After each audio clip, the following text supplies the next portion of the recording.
हाँ तो लीजा जी ये तो बता दे कि कौन सी तारीख सोची है अपनी शादी की? देखिए इंस्पेक्टर साहब, मैं अभी शादी नहीं कर सकती।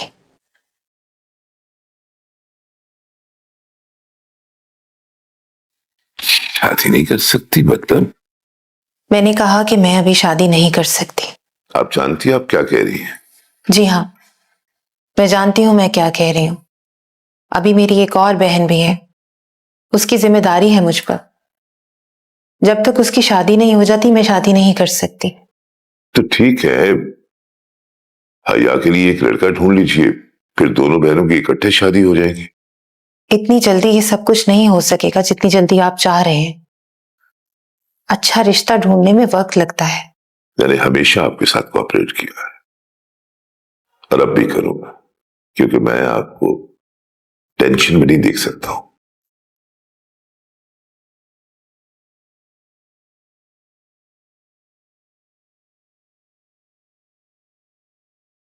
अस्सलाम अलैकुम दोस्तों, जैसा कि आप देख रहे हैं आज हम बात करने वाले हैं ड्रामा हौसला की। अगर आपने अभी तक चैनल सब्सक्राइब नहीं किया तो अभी कर लें, क्योंकि यहां आपको मिलती हैं बेहतरीन ड्रामा स्टोरीज। चलिए चलते हैं ड्रामे की तरफ। कहानी का आगाज एक ऐसे फैसले से होता है जो अलीज़े और इंस्पेक्टर हैदर के रिश्ते को एक नए मोड़ पर ले जाने वाला है। हैदर दिल से चाहता है कि अलीज़े से जल्द शादी हो जाए, लेकिन अलीज़े के दिल पर एक ऐसी जिम्मेदारी है जिसे वो किसी भी सूरत नजरअंदाज नहीं कर सकती।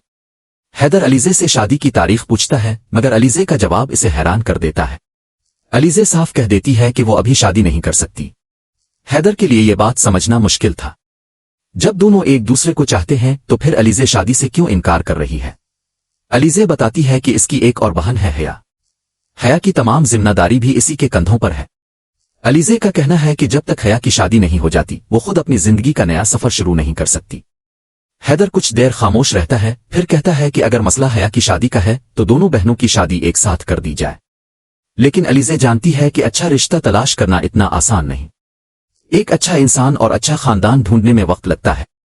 हैदर अलीज़े को यकीन दिलाता है कि वो इसका साथ देगा। वो नहीं चाहता कि अलीज़े किसी परेशानी में रहे। लेकिन दूसरी तरफ अलमैर की जिंदगी भी एक बड़ी आजमाइश से गुजर रही होती है। अलमैर कहीं जाने का इरादा करता है, मगर इसे रोक दिया जाता है। इसे याद दिलाया जाता है कि अली के पास जाने की सूरत में हालात दोबारा खराब हो सकते हैं, क्योंकि पहले भी इसे अलीज़े से दूर रखने के लिए जेल भिजवाया जा चुका है। अलमैर के सामने एक तरफ दिल था और दूसरी तरफ हालात। इसी दौरान घर से एक परेशान कुन फोन कॉल आती है। खबर मिलती है कि अलमैर की मां अचानक बेहोश हो गई है। ये सुनते ही सब कुछ बदल जाता है। अलमैर फौरन अपनी मां के पास पहुंचता है। मां होश में आने के बाद बताती हैं कि वो अपने बेटे को बहुत याद कर रही थीं। अचानक दिल बेचैन हुआ और वो बेहोश हो गईं। मां और बेटे का ये मंजर इंतहाई जज्बाती होता है। मां के लिए बेटा सिर्फ घर का एक फर्द नहीं होता, बल्कि इसकी जिंदगी की सबसे बड़ी उम्मीद होता है। इसीलिए वो अलमैर से कहती हैं कि अब इसे छोड़कर कहीं ना जाए। दूसरी तरफ घर में नोमी और फारी के दरमियान भी हल्की फुल्की नोक झोंक चल रही होती है। फारी खाना खाने से इनकार करती है। घर की बड़ी औरतें इसे समझाती हैं कि शौहर के साथ खाना खाने से मोहब्बत बढ़ती है। बातों ही बातों में घर में बच्चों और मुस्तकबिल की खुशियों का जिक्र होने लगता है। एक तरफ घर में खुशियों की दुआएं हो रही थीं, जबकि दूसरी तरफ कई ऐसे राज छुपे हुए थे जो जल्द ही सबके सामने आने वाले थे। इसी दौरान अलमैर के वालिद इसे रोक लेते हैं। अलमैर जाने की कोशिश करता है तो उसके वालिद कहते हैं कि तुम कहीं नहीं जाओगे, ये तुम्हारा अपना घर है। वो अपने बेटे से कहते हैं कि सिर्फ मां ही तुम्हारे लिए परेशान नहीं होती, बाप का दिल भी तुम्हारे लिए इसी तरह तड़पता है। वो अलमैर से एक ऐसा सवाल करते हैं जो उसके माजी का दरवाजा खोल देता है। वो पूछते हैं, आखिर तुमने अपनी शादी के दिन घर क्यों छोड़ा था? ऐसा क्या हुआ था कि जिस दिन तुम्हें अपने घर में खुशियां लानी थीं, इसी दिन तुम सबको छोड़कर चले गए? अलमैर कुछ देर खामोश रहता है, फिर वो कहता है कि वो सब कुछ बताएगा। और फिर कहानी हमें माजी में ले जाती है। वो दिन जब अलमैर की शादी होने वाली थी। घर में खुशी का माहौल था, हर तरफ शादी की तैयारियां थीं। लेकिन ऐन इसी वक्त अलमैर को मारिया की फोन कॉल आती है। मारिया की आवाज में बेचैनी होती है। वो अलमैर से कहती है कि तुमने कभी मुझसे शादी की बात की थी ना, अब मैं शादी के लिए तैयार हूं। अलमैर हैरान हो जाता है। वो मारिया को याद दिलाता है कि जब उसने शादी की बात की थी तो उसके वालिदैन राजी नहीं थे। मारिया कहती है कि वो सब जानती है, लेकिन जब इसे अलमैर की शादी की खबर मिली तो उसके कदमों तले से जमीन निकल गई। वो कहती है कि वो अलमैर को किसी और का होते हुए नहीं देख सकती। फिर मारिया एक इंतहाई खतरनाक कदम उठाती है। وہ अलमैर को जज्बाती तौर पर ब्लैक मेल करती है। वो कहती है कि अगर इसे अलमैर नहीं मिला तो वो अपनी जान ले लेगी। ये अल्फाज अलमैर को अंदर से हिला देते हैं। एक तरफ इसकी शादी होने वाली थी, दूसरी तरफ मारिया इसे अपनी जिंदगी खत्म करने की धमकी दे रही थी। अलमैर एक बहुत बड़ा फैसला करता है। वो अपनी शादी छोड़कर मारिया के पास चला जाता है। वो मारिया के घर पहुंचता है और इसे नीचे आने के लिए कहता है, लेकिन वहां पहुंचकर जो कुछ होता है वो अलमैर के लिए एक डरावने ख्वाब से कम नहीं होता। मारिया का भाई इसे देखकर गुस्से में आ जाता है। अलमैर कहता है कि मारिया ने खुद इसे यहां बुलाया है, लेकिन मारिया सबके सामने अलमैर से ही इनकार कर देती है।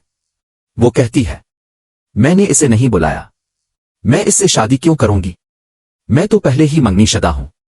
अलमैर के लिए ये अल्फाज किसी जलजले से कम नहीं थे। जिस लड़की ने कुछ देर पहले फोन पर कहा था कि वो इसके बगैर मर जाएगी, वही लड़की अब सबके सामने इसे झूठा करार दे रही थी। मारिया का भाई अलमैर को बेइज्जत करता है और इसे घर से निकल जाने का हुक्म देता है। अलमैर का दिल बुरी तरह टूट जाता है। इसे समझ आ जाता है कि जिस मोहब्बत पर उसने अपने वालिदैन का दिल तोड़ा और अपनी शादी तक दांव पर लगा दी, वो मोहब्बत हकीकत में सिर्फ एक धोखा थी।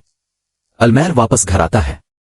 इसके वालिदैन इसे समझाते हैं कि वालिदैन से बेहतर औलाद के लिए कोई फैसला नहीं कर सकता। वो इसे कहते हैं कि जो कुछ हो गया इसे भूल जाओ और अब अपने घर को संभालो। अलमैर के लिए यह आसान नहीं था, लेकिन अब उसके पास कोई और रास्ता भी नहीं था। वक्त गुजरता है और घर में दोबारा खुशियों का माहौल बनने लगता है, लेकिन अलमैर के दिल में मारिया का दिया हुआ जख्म अभी भी मौजूद था। दूसरी तरफ नोमी और फारी के दरमियान एक दिलचस्प नोक झोंक जारी होती है। नोमी फारी को फूलों का हार देता है और इसे तैयार होने के लिए कहता है। फारी नाराज हो जाती है और कहती है कि वो इसके दिए हुए फूल नहीं पहनेगी। नोमी इसकी नाराजी को संजीदा लेने के बजाय मजाक में बदल देता है। वो कहता है कि गुस्से में फारी और भी खूबसूरत लगती है।